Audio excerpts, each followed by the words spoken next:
I have made a lot of subbotting videos, and over time I've gathered a bunch of strategies how to detect if people are subbotting. A ton of people asked me this, so I decided to make a video on it. The format of this video is very similar to a Timeworks video, but I include a bunch of unique things and tell you a more revised version as the old one is a little out of date.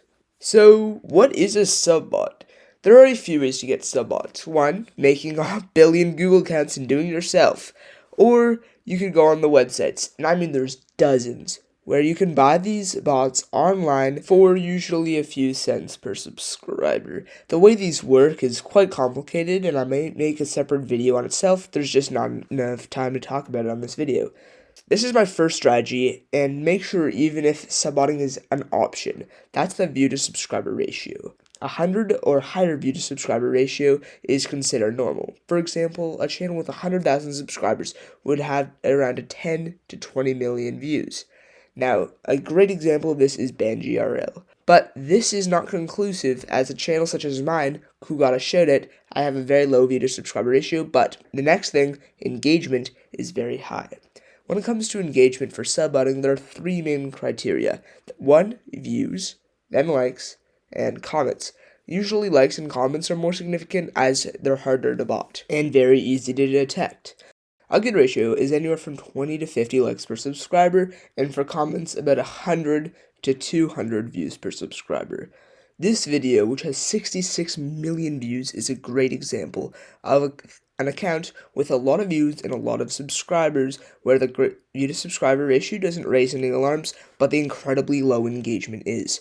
500 comments and 4,000 likes is embarrassingly low for this amount, and clear that this video is botted. Tread carefully though, because some channels, especially ones that are corporations, have lower engagement because a lot of their views are from advertising. Usually they still have a good amount of engagement, and the video I just showed you was not an ad, which is why it's so suspicious. Okay, so at this point, you've got your information, you've checked engagement, it looks suspicious. So how do you validate it to the community, to the creator you're accusing, or to YouTube if you want to report this? Well, Timeworks talked about a website called Social Blade that has a bunch of statistics where you can check trends over time. The problem with this is that it's kind of gotten worse, and some problems like this future predictions feature have gotten worse.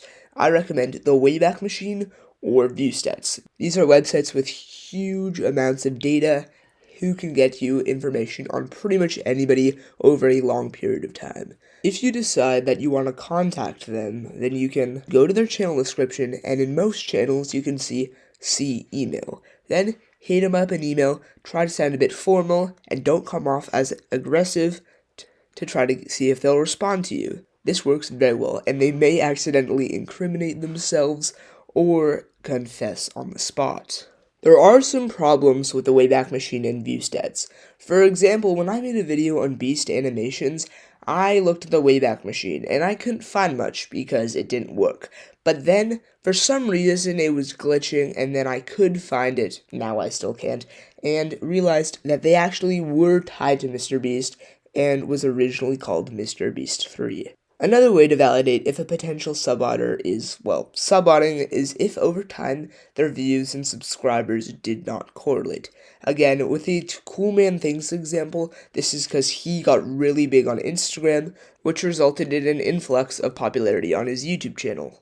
In this example from Toyota, they gained over 7 million subscribers in a week while only gaining a few thousand views. Common misconceptions. This is one of the most important things and reasons I've made a bunch of mistakes. So, the first one is shoutouts.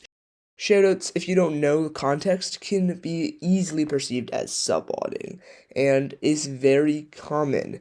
This could be shoutouts from another creator or from another platform. The next is these kind of odd ones like Justin Y.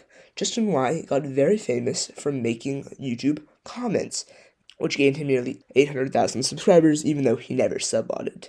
Another thing is, when people think of subbotters, it's usually people doing it to themselves, But in Rober's case, it can happen with other people. Somebody bought nearly 20,000 viewers on his stream and 10,000 subscribers, which meant that he looked really guilty and he very possibly could have gotten banned when it was somebody just pulling a harmless joke on him, which turned out to be potentially harmful. Now, why subbot?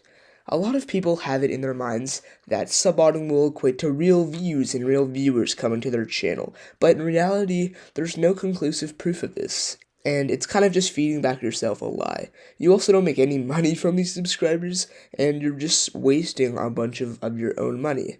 By keeping yourself in this negative feedback loop, you're just lying to yourself more than anybody else. Make sure to say that down below. Thank you guys for watching, and have the best day of your entire life.